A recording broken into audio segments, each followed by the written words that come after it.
I've been coming to Miles' class, he's been talking about... You're not on. Oh, you're right.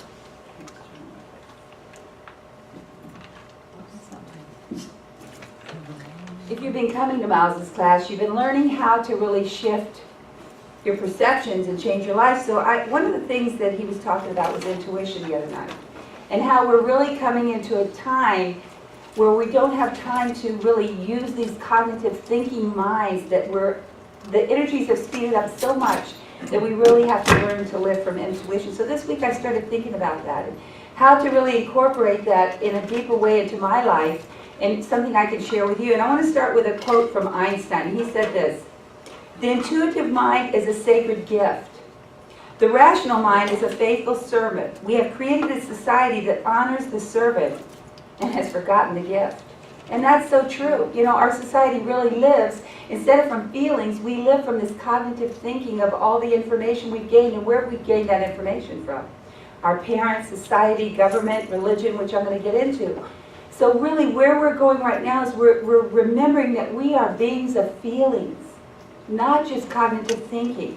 And our rational mind is meant to serve our physical feelings, not the other way around. But so many times, you know, we are into our minds. But I think many of us, maybe this year especially, have really experienced things that have taken hold of us. You know, Ma said something the other night, or somebody said, he said, there's certain times where we do things that we can't not do.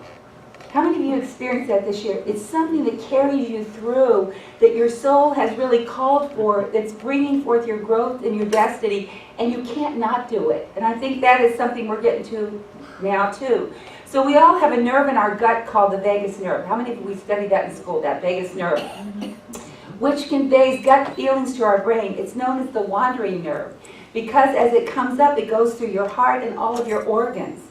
And it's that organ that along the way, it just contains it's sending update information upstream to your brain all the time. So really, your gut has a brain. How about that? Not just does your head have a brain, but your gut has a brain. And 80 to 90% of the nerve fibers in the vagus nerve are dedicated to communicating the state of what's going on inside of you and how you're feeling. And we all know what a gut feeling feels like, but really, and I'm going to get into that, only 10 to 20% comes from your mind. 80 to 90% of the communication within your body comes from your gut. But how many of us have pressed that down? And we do as children. When we're as children, we begin to live from that. We live from that, but then that gets squelched, which I'm going to talk about. So we get instincts, or literally emotional intuition transferred to your brain through the vagus nerve, which is in your gut. So as we step into living in the new earth, and that's what Miles has been talking about on Wednesday night too. Every morning we've been doing this, we really make an intention to live the new earth. It means, how do we love more? How can we really serve and love more? And when we set that intention to live in the new earth, things begin to shift within our body. We have the ability to speak to these cells. I've been doing that about health too. We have the ability to speak to these cells and tell them what we want. We can even command our bodies into health and things like that. So every morning as we make this intention to live in the new earth, we're moving towards the abandonment of rational thinking. How about that? You know, everything we see is that rational thinking, into allowing the heart and gut to have a greater say and sway in our perception and decision making. And that's what we've all been trying to really move into. You know, I've always said we're taking a journey. We're taking this journey from the head to the heart, but then we're taking that journey from the heart to the gut. Because this gut is the brain that really is conveying all that information for us. So it's here we become more embodied and centered in feelings more than in reasoning. So 80 to 90% of the information runs from the gut to the brain. And only, like I said, 10 to 20% moves from the brain to the gut. So we are naturally live from a bottoms-up existence. But how have we done that? That's not what we're taught in schools or religion, which I'm going to get into. Politics, all of those things have taught us really to live from this rational thinking instead of from this gut intelligence, which is really there to lead our way. But here's the problem. We've been trained otherwise. We've been trained to think more than feel. As children, we were naturally connected to our intuition. I mean, I see these kids and I think, you know, hopefully the new parents of the new earth, which are really, these kids are coming in wired so differently from us, are going to be able to nurture that intuition in those children instead of, like we were it was kind of sucked out of us. So we lived in intuition in our everyday existence. How many of us remember how magical life was when you were a kid? Man, you could create anything. I mean, we had a walkway, there was a stream in my front yard that we created. We had, blankets on either side where we played dolls. I mean, there was nothing. We were limitless to what we could do, and everything was magical. But then the ideas and limitations of grown-ups began to be imposed on us. And we were told that we had to model and live our lives a certain way, as society said.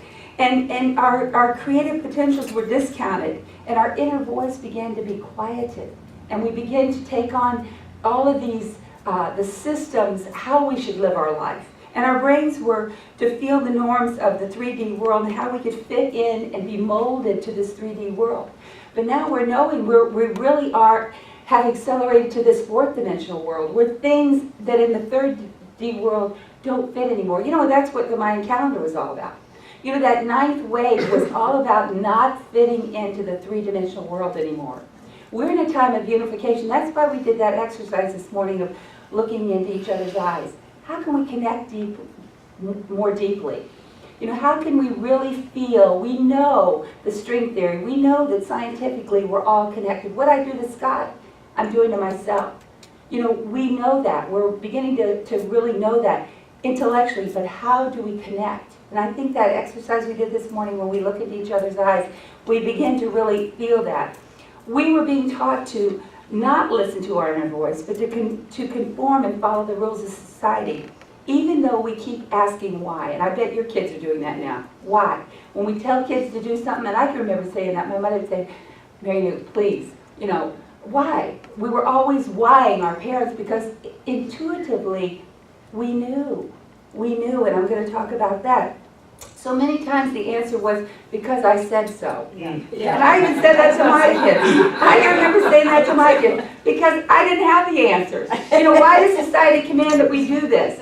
I didn't know, so we said, because I said so. That was the easy answer. Yeah. Then we went into the school system that demanded compliance, obedience, and conformity at an alarming level, didn't it? Yeah. In kindergarten, we were evaluated how well we could color in the lines, how well we could cut on the lines. We had to conform to what the system. With my grandkids, I see my little Harlow, and she colors all over the page, and I say, that is fabulous. We know the kids don't have to stay in the lines anymore.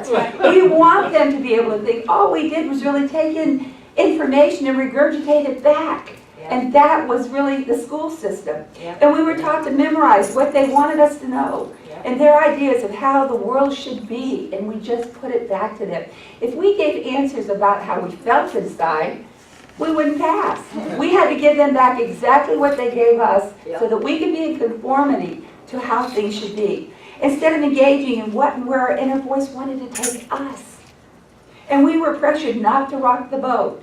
I can remember my mother so many times. I've told this story. I can remember sitting in the back seat of the car and singing that "Row, row, row your boat," and life is just a dream. And feeling like, Christmas would come, but I knew I couldn't really grasp it. You're waiting for it, but you couldn't park on it. Or your birthday was coming, but you knew it was all fleeting. And in some intuitive way, I knew that life was like that. It was just a dream that was really going back. But we were pressured not to rock the boat, and to be seen but not heard. How many of us heard those when we were, maybe not you younger ones, but many of us heard that when we were little, to be seen and not heard. Then the 60s happened. And what happened? They began to rock the norm, didn't they? The hippie movement, the flower children. That began to say, my feelings are more important than the norm, and cognitive thinking. War is wrong. I feel that war is wrong. And they begin to rock, that generation began to rock us. And do you know that the sky and the astronomical signs were in a very similar configuration to 2012. That was really a precursor of 2012 when those flower children came. And they knew it didn't feel right. It might have been what the government was saying, might have been what people were saying, but they came with these feelings. A generation heard an inner voice and began to listen to intuition and said, love is the way. War is not the way. And they stepped out on that voice. And that was the first time that we really began to hear it on a more collective level of what that inner voice was saying. And one of my favorite quotes from Rumi is this. And I put it on our Facebook years ago. It says, out beyond ideas of wrong and wrongdoing and right doing, there's a field, and I'll meet you there. And that's where we're meeting right now. We're meeting that field that is beyond good and bad and right and wrong. We're meeting that field where there is no right and wrong, and we're really beginning to help our kids and ourselves. Even, I came out of religion, so I always go back to the biblical things, but I remember the Egyptians when they were coming out of the desert. The older generation couldn't change. They couldn't go into the promised land. They had to die off before the younger generation could go and take the promised land. Well, today, I think those of us that are a little older, we don't want that to happen. We want to shift and be able to get into those feelings and begin to live from this intuitive space instead of having to die off, so that these younger generation can go in and really claim their authentic selves and be who they're here to be. So that's where we are today. We are freeing our minds from doing it right. And boy, I've done that this year. You know my story, which I'm not going to go into, but I have done that this year. If somebody told me that 5 years ago, I would have never thought that. But we can hear from our hearts where there is no right or wrong, where we're really being directed by that intuitive voice. The change we need is not going to come by fitting in, but by breaking apart and standing out. There was a beautiful quote by Marianne Williamson, which I didn't put in my notes, but it's talking about when we go to the depth, when all of our world is shattered, and everything we thought is wrong was right, and we lose all that, it's we really begin to wake up and see that we can break that norm and make a difference. So great masters of the past were persuaded that they took a stand for something that the world wasn't ready to hear, and maybe we are the ones that are really doing that now. We're a little group here, and we can see some of the big mega churches that have thousands today, but we're the voice of the 60s.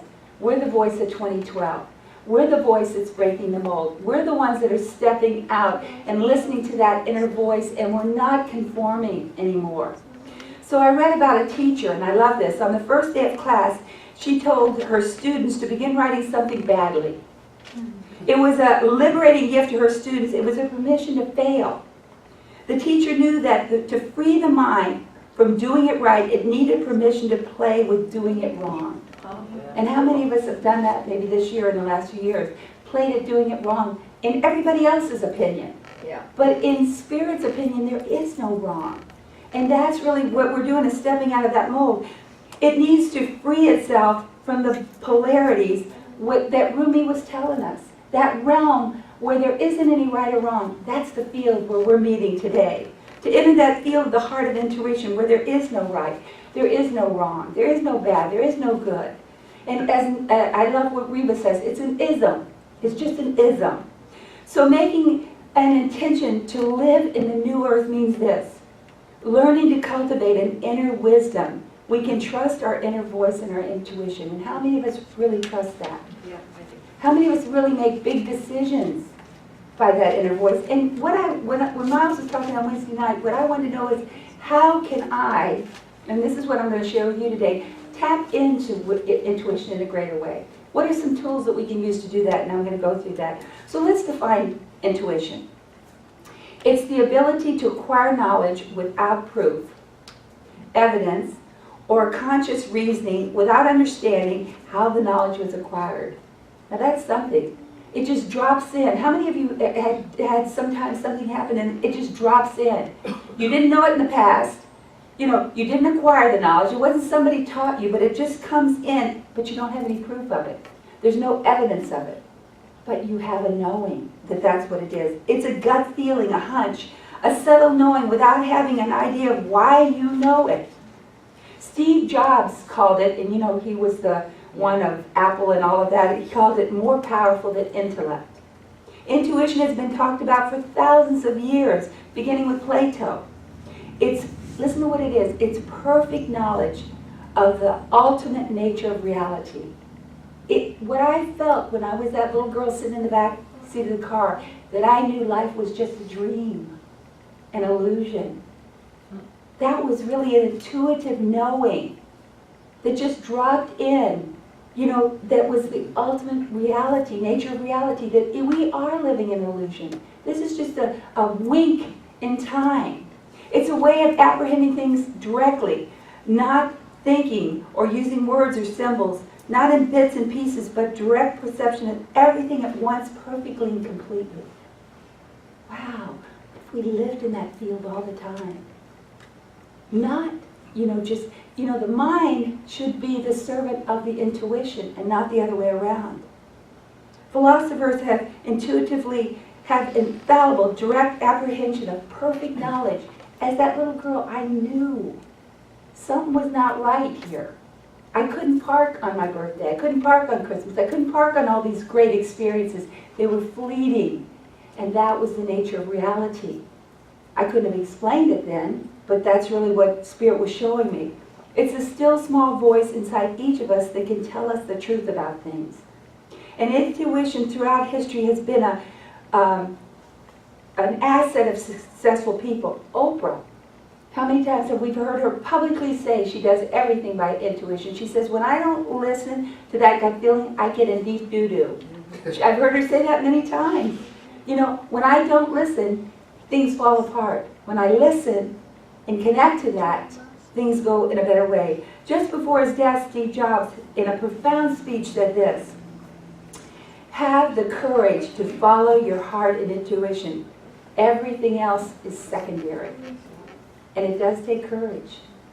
It takes courage to be different. It takes courage because you're going against the flow. So intuition is the knowing or sensing of something beyond time, beyond space, reason, prior knowledge of the five senses, and it's the gateway to your soul. It's the way you really get in contact with your soul. So how do we get in touch with it? And how do we activate it in our lives so that we can begin living in the new earth? How many of us want to shift? Let me say one thing. The old earth doesn't work anymore. That's right. The way we did things, forget it. It doesn't work. We're seeing it. Yes. We're seeing things collapse around us. We look at education. We look at the government. We look at medical, the way medical. We know that those things have been built on shifting sand and they're changing. So in order for us to really stand on fertile ground, we have to develop that intuition. So here's some suggestions that I put together. First thing in the morning, start your day by giving yourself permission to be intuitive. Say, you know what, today I give myself permission not to just think from this head, but to be intuitive. When I have that gut feeling, to stop and take a breath and listen and act on it. It's your natural state, so you don't have to work at it.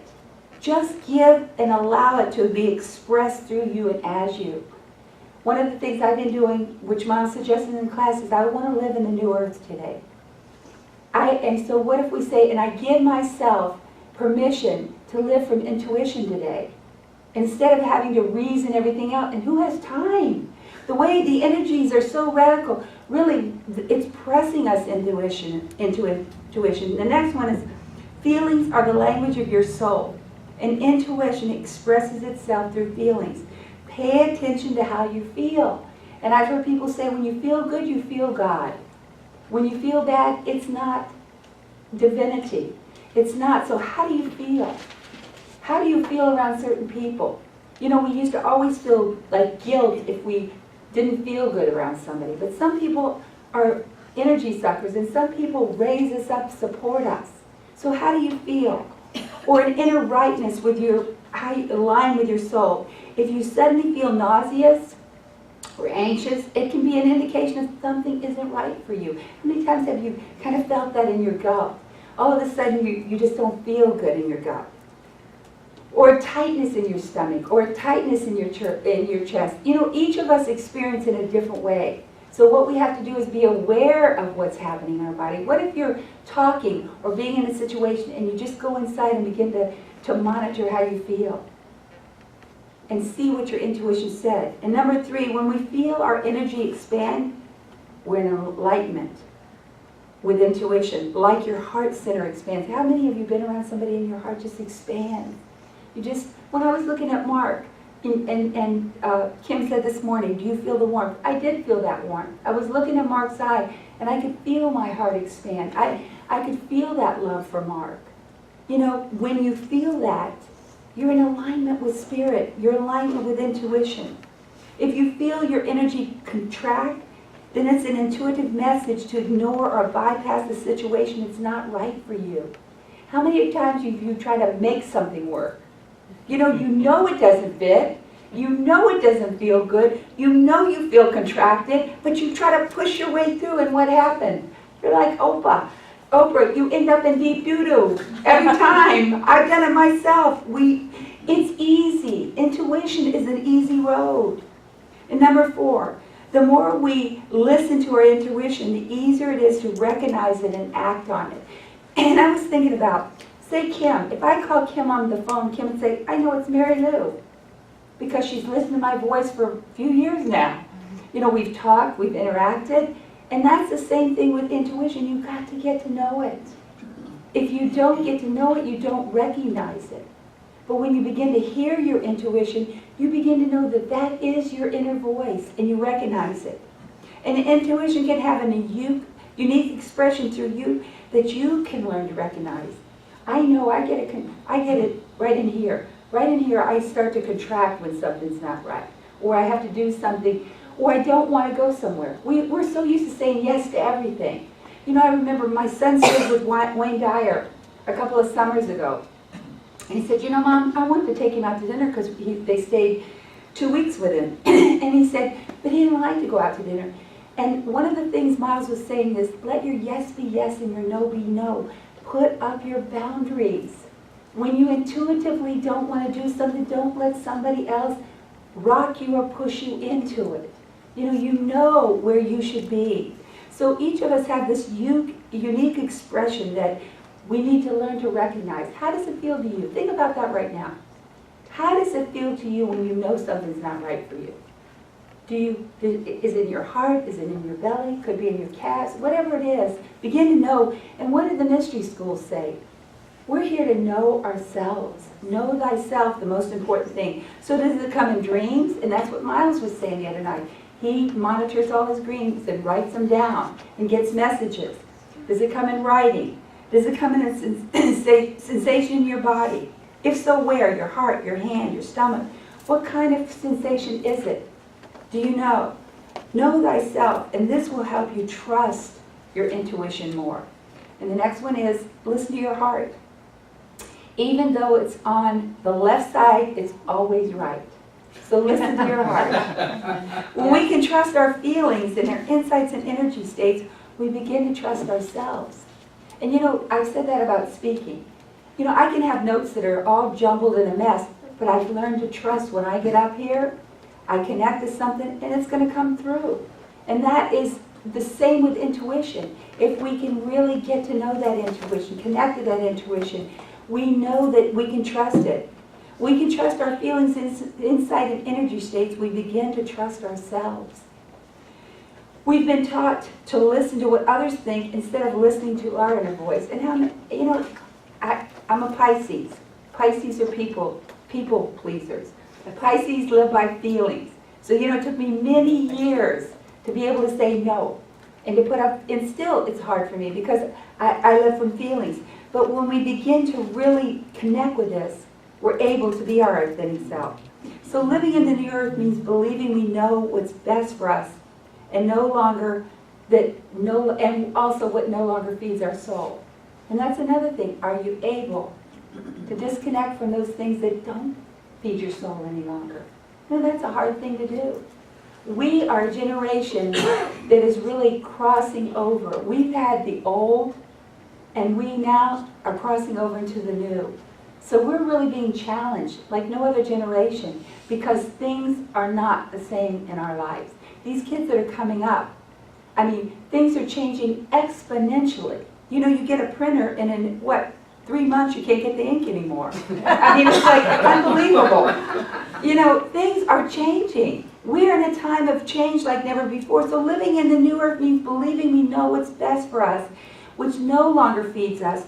The path of intuition is the path of trusting and believing in ourselves. Yeah. You know, we had that time of gurus, but it's not a time of gurus anymore. We have an inner guru that knows everything. I've always said, you know, I do readings, Roger does readings, people do readings, and it's a great thing. But the greatest reading you get, I think that what readers do is just really confirm what you're hearing. And so anyway, I'm going to get to a little bit about that in a little bit. But anyway, and another one is slow down. Stillness and self-reflection. The space between our cognitive thoughts and hectic life is where intuition lies. And I love what we used to have up in the old center. It said, be still and know. And it's only in that stillness that you begin to hear a different voice. As long as you're chattering, you're not going to hear that voice. But the moment you begin to be still, you begin to hear that voice. Spending time in silence, meditating, journaling, yoga, in time of nature, all enables us to connect with the quiet voice within us. And nature, when you just, we all know about grounding, just lying on the ground. You're connecting to that intuitiveness. I told you about the bird that came up to me at the beach that time. I never liked pigeons. When I was a little girl, first came to Florida, one pooped on my head. And I can remember my mother, I was probably about 5 years old, putting my head over the, I was crying and my mother was washing my hair out. And then I was on a date later when we moved to Florida and I'm on Paso Grove Beach and I have a hot dog and the pigeon came down and took the hot dog. So I've never been crazy about hot dogs. And recently, Kath and I did a wedding on Clearwater Beach and one pooped in my head again. But anyway, I went into a bar to wash my head and they said, you know, that's good luck. So I'm believing that. But anyway, I was sitting at the beach one day and this little pigeon, and I was meditating, this little pigeon kept coming over to me and I was thinking how I was connecting to the palm trees and, you know, the flowers, and the pigeon kept looking at me and said, how about me? And I thought, you know, he just kept bringing that to my attention that, you know, we are connecting with all things. And intuitively, we are learning so much if we can do those connections. So that was just a side story. You don't have to pay for that one. Another thing is also taking a few deep breaths serves to relax and connect us to our body and our intuition. How about if you're trying to make a decision, instead of having to jump into that, just take a few deep breaths and connect to that inner voice and ask. You know, the Bible says too, and philosophers says we don't have because we don't ask. So if we ask for intuition to be that leading guide of our life, it changes everything. And another one is asking ourselves questions. Open our heart to intuition. What does my heart want? Ever ask yourself that? When you're put in to making a decision, what does my heart want? Not what everybody else wants. Not what rationally my mind would choose, but what does my heart want? What decision feels good or right? What decision would move me downstream? And then write your answers down quickly and see where you come. And I love this quote of Oprah. It says, follow your instincts. That's where wisdom manifests itself. And boy, she's been an example of that, hasn't she? Yeah. I remember when she started O Network. Boy, they were publicizing everything that was going to fail. And, you know, she said she was getting all anxious and everything. And then she began to meditate and just ask for that intuitiveness of how to direct her and how to unfold this network. And she's still on. Yeah. And it's going strong. Yeah. So our logical mind loves to censor all the wonderful intuitive insights we have and tell us why we can't have them, why we can't do them. You know, why. But be spontaneous. If you have an intuitive insight, blurt it out. You know, when I did a reading recently, and I saw this lady in my mind, and she was waving this handkerchief, and I thought, that's ridiculous. I was doing a reading for a lady. But I said, you know what, I'm going to say it anyway. And I said, you know, I see this lady, and she's waving a handkerchief. She goes, oh my God, I'm a masseuse. And she said, I just had a lady that came in, and I was doing my wash, and there she had left, an older lady had left a handkerchief, and it reminded me of my grandmother. So you see, when you blurt things out, that first feeling that you have many times is exactly what's going on for you or somebody else. But logic blocks our intuition. And number 10 is intuition is brief. It conveys it in a short time. It says it in simple ways. It doesn't ramble on like our logical mind. It may just say simple insights that we choose. I remember when I was speaking one time, and I didn't really understand about reincarnation. And I was right in the middle of speaking. It was at the old place probably 10 years ago, and all of a sudden the word reincarnation dropped into me. And it was just that one subtle thing that began to search for me, and how, past lives and all of those things. So it doesn't ramble on. It may not have a whole big, sermon for you or teaching for you, but just maybe one word. It simply offers insights that you can choose what you do with them. When I heard that word reincarnation, which I really had never thought about before, I began to study it and look into it. And this is another point. You have to leave the city of your comfort and go into the wilderness of your intuition. What you'll discover will be wonderful. What you'll discover is yourself. And that's so true. We are being challenged, I think, like no other generation. I think about my grandparents. They had the same furniture. When they got married, they got furniture, probably died with the same furniture. We're changing it every time our consciousness changes. Want to change the color of our room, the type of furniture we have. As our consciousness changes, we're changing things all the time. So what we're really discovering when we have that courage to challenge those old beliefs is we're discovering ourselves. And that's really the bottom line of all of this. It takes great courage to honor your intuition. It may not be easy in the short term. Trust that nothing is revealed to you intuitively if it's not for your highest good. And that's another thing. If we know, what if you knew that you lived in a safe universe? What if you knew that everything was working for your highest good? What if you could trust it? And that's the thing about intuition. It's always for your highest interest, even if it means making some challenges and changes in your life. Intuition is always serving your highest, and it's going to produce growth in your life. But growth, I use my son. I think about Anthony, and he's got all these muscles, and I know Pam's son, Jonah has the same thing, muscles, but how did they get them? They pressed against, and that's what we're doing. We're pressing against the norm, that we can build spiritual intuition, spiritual muscles. You don't get it for just gliding along, but we're really taking challenges. And number 12, it says, let go and allow the flow. Intuition takes courage because it calls you to let go of control to some degree. How many of us want to feel safe all the time? Safety is a big thing, but many times intuition asks us to let go of that safety and trust the higher flow of life, because it's going to take us in new directions. How many of you, I just want to see, how many of you this year has brought really radical changes in your life? Let me just see. Oh, you! Let me see, I just want to see again, radical changes. Yeah, wow. We're all moving, aren't we? We're all moving.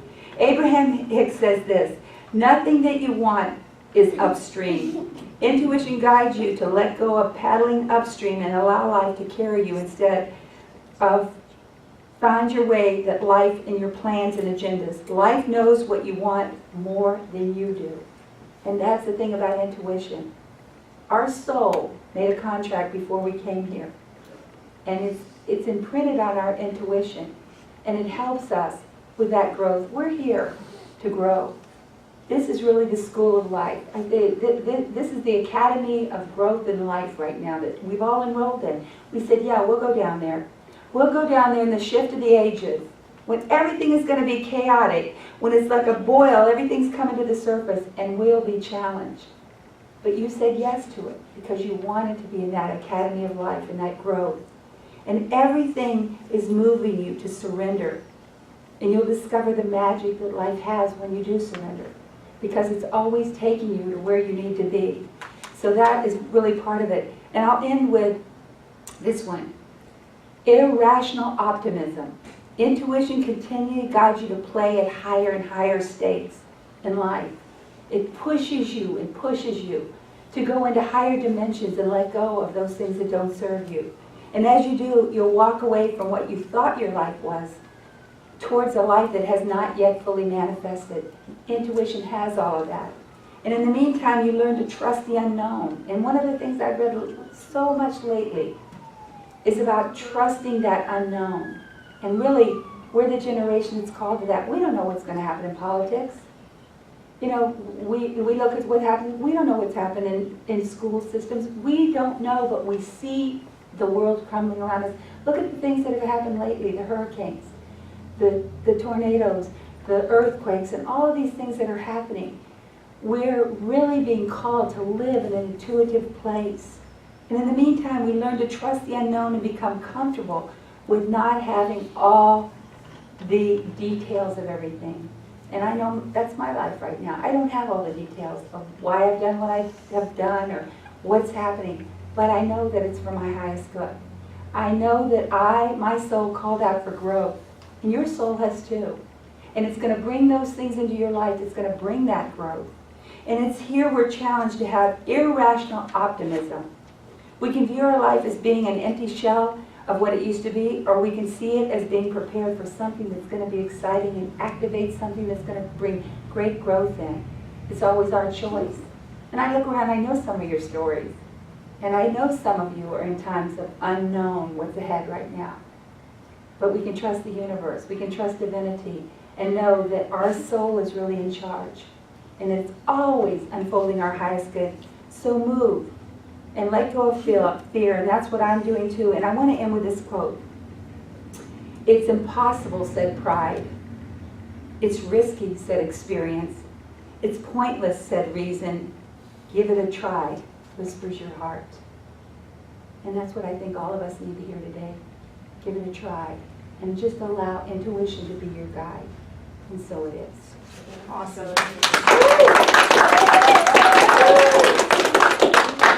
Would anybody like to share anything? Oh, I'm going to take up the offering, not to worry. Let me just see if anybody like to share anything. I do. You know what? Grab the mic, Pam, because we're going to... It's up there on the... Oh, right. I'll get it. Here, go ahead. Talk about synchronicity, though. That's what I've been studying all week. What you've been talking about, you know, whose beliefs are you believing and changing and intuitiveness.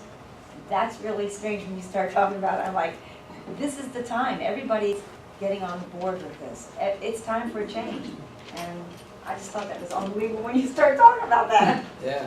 I mean, But we're really a corporate mind, aren't we? We're all interconnected. You know, so many people say, you talk just to me. Or, and I said that to Miles on Wednesday night. It was just for me. you talk to me today. Yeah, because it was all, we're interconnected. Anybody else have anything they'd like to share or any questions they'd like to ask? Joanne, let me just give you the mic. Come up here, Joanne. Whoop, real quick. One of the things she mentioned was about asking. And what I've learned, a lot of times we want the answers, but if we don't ask the questions, we're not going to get the answer.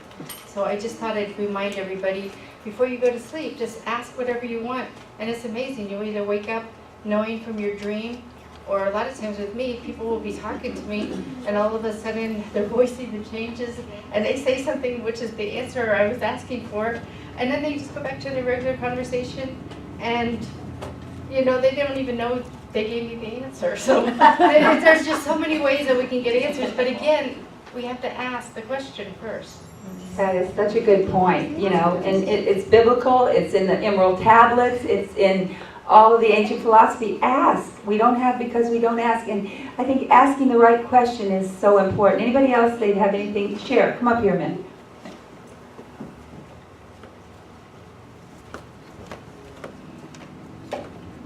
Well, I have a passion for studying social psychology and in my life coaching. And one of the biggest things I think that we're all finding is that when you mentioned this, all of our systems that were set up, that we've been brought up, that we believed, are collapsing. And that's leaving people in a lot of confusion, because what do you believe in if you've lost faith in the system that you've believed for so long? And they're going down in a big way. And people are saying, now what do I believe? So these groups are popping up and they're saying, this is right and this is the way we have to do it. And then you have to stop and think, is it really good for me? That's right. And we do. We have to be opening up that extrasensory perceptions to really figure out if this is a direction I want to go in my life. And it also teaches us that sometimes we have to create our own beliefs, empowering beliefs. and things that feed our soul. I mean, we have to go in. Right. Because I think with the corporate consciousness, with the greed of America, people are trying to set things up that are saying, this is what's good, when it's not really good. So we Right. have to determine that, what's good for us. Right. That is so true. Beautiful Cher. Beautiful. Cher is a life coach, and she has an amazing woman. That was just beautiful. Anybody else have anything they'd like to share? Or, yeah, Paul. I'll mention something you talked about, that you can speak to the body, and that's something I've done. Every single living thing, actually even non-living things, have consciousness. But in particular, every single cell of the body has consciousness, meaning it can communicate. And I have spoken to my heart when it's not beating properly. I've spoken to my lungs when they're not breathing properly. I've spoken to areas of pain just last night. And we can do that. And the body responds. The body understands when you speak to it. And listen, that's the other thing. That's the other key. Right. Better to ask the question. Better, why are you in pain? What can I do for you? And see what the body speaks. And another thing I spoke about a few weeks ago is light. You know, we're light beings, and we can send light to portions of our body. I've been doing that. Or light to other people. Light, you know, we see it in doctors are using, you know, what do you call it? Lasers and things like that. Well, we can use it in our mind and our imagination too. So we are really learning how powerful we are. Anybody else have anything they'd like to add or any questions? Well, I just welcome all of you to come Wednesday night and hear some more of what Miles is saying, and also to really tap into your intuition. We're in a time where we have to live from intuition. Those old ways aren't going to work anymore. So I just honor all of you as really being those ones that are stepping out and listening to your heart. Did you want to say something, Larry? But the two desks here need to be. Oh, filled. that's right. Okay. So we say goodbye to everybody online, and we will get on with that. Okay.